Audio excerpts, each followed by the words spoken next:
Kuna watu mahasidi paka ndugu zao, baba mmoja mama mmoja tumbo moja, ni hasidi mtu wa ndugu yake.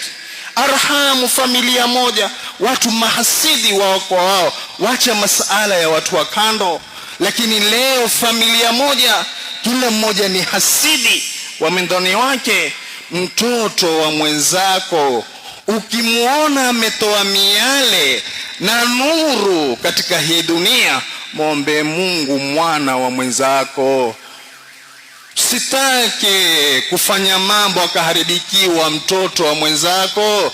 Si dini wala si Uislamu. Kwenye huu ulimwengu tuishini na roho zetu ziwe safi na nyoyo zetu ziwe safi.